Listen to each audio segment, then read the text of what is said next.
Right, welcome to this next video. In this video I'd like to share a few thoughts on how to actually obtain ERPNext. So you've seen ERPNext, you've heard about it, you'd like to start using it. How do I actually get my hands on an ERPNext server? I've got some block diagram here that shows probably the three most important ways of getting hold of ERPNext.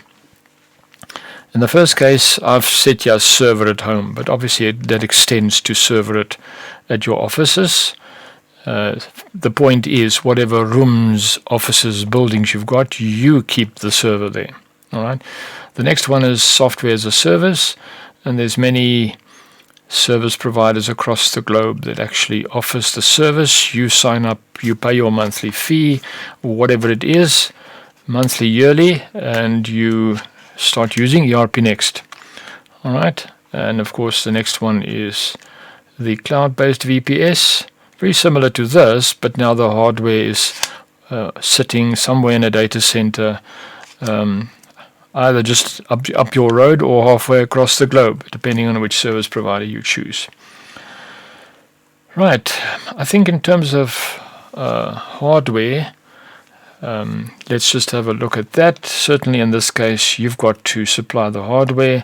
Now I've got a desktop here. I wouldn't really suggest you do that. Perhaps as a starting point just to get going.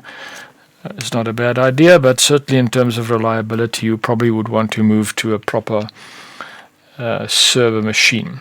Nonetheless, the point is you've got to set out some money for hardware. Now that's going to require a capital layout.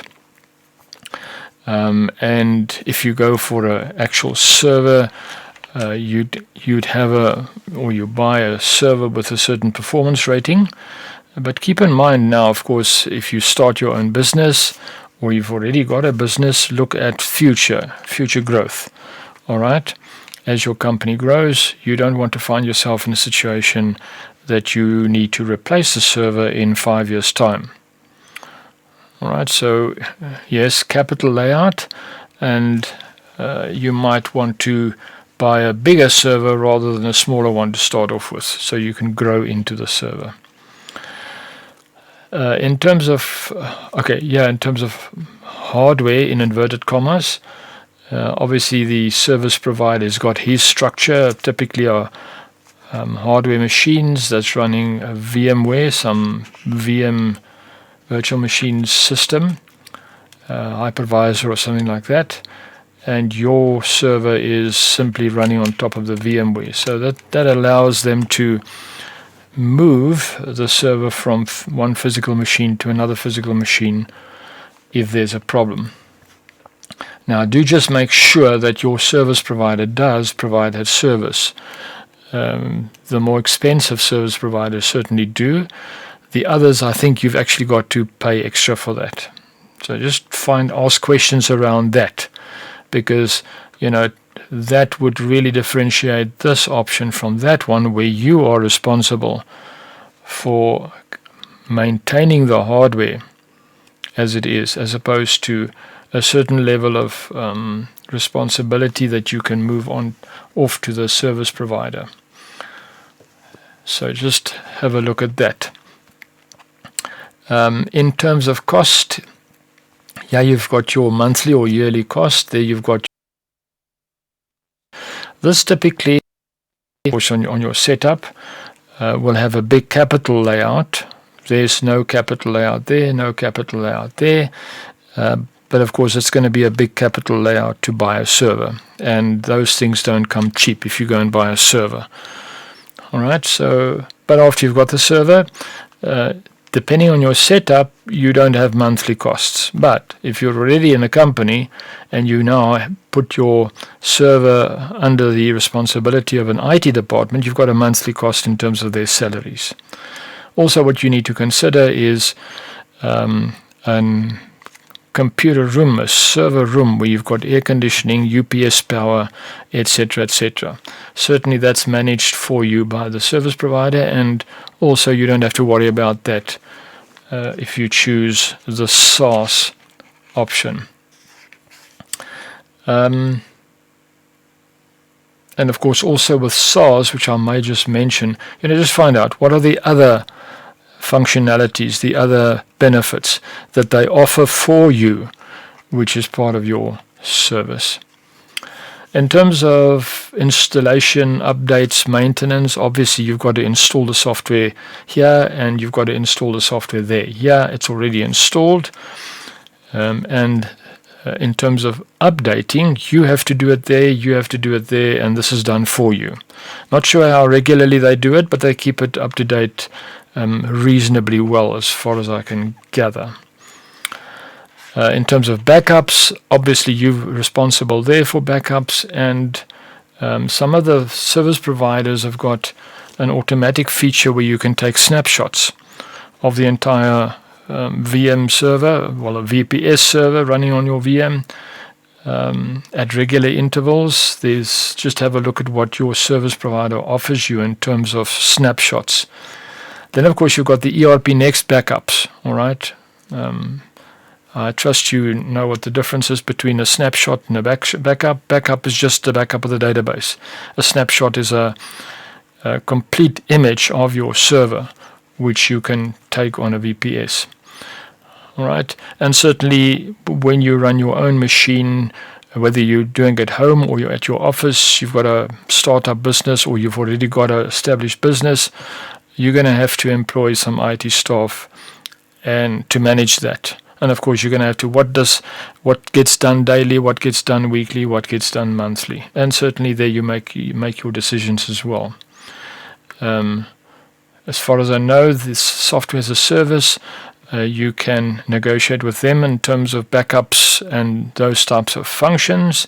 So really, in terms of starting off with the least worries about who does what and when must I do anything, this is the best option.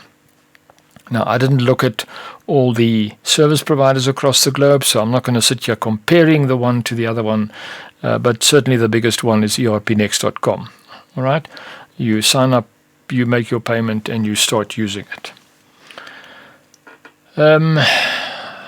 Yes, one other thing which I just need to highlight is something which I missed back in the days when I started with a software as a service provider. Now, of course, I didn't know anything about this, and this is why I'm mentioning it to you. Nobody mentioned it to me, so I was completely oblivious to actually make decisions based on what my preferences would be. And I would like to highlight 2 points. The one is administrator password. Back then, I didn't know that there was something like an administrator. I had my login account, and that's it. All right. But ERPNext has got an administrator password. So just find out from your service provider who keeps that, who has that. Do they keep it? Do you keep it? Etc. etc. Now, of course, if they have administrator password, you're happy with that for them to perform certain functions, that's 100%. If you don't want that, well, then of course you've got to ask the right questions when you actually negotiate with them. Yeah, of course, on both these counts, you actually install the software, and as part of the installation procedure, you create the administrator password. So there's nothing really to discuss for these two options. You've got it, and that's it. The other thing is backend access. Now, obviously, you've got backend access here and there as well, so there's not much to say about that. You need to ask what do you have and what don't you have if you go to a service provider. Now, first of all, let's just pause and say, well, what is backend access? Backend access is when you've got to access the server on which you are running your ERPNext in terms of command line access. What is that important for? Especially if you want to start doing server-side scripting, you want to look at database tables, etc. Now, even if you do client-side scripting, the access to database tables can be quite insightful. To actually look at live data, you want to write a little client-side script to get this value from this table based on that entry from another table, etc. That type of stuff. And to actually look at live data and then you can see how the the tables relates to each other and what you've got to do to get the value that you want.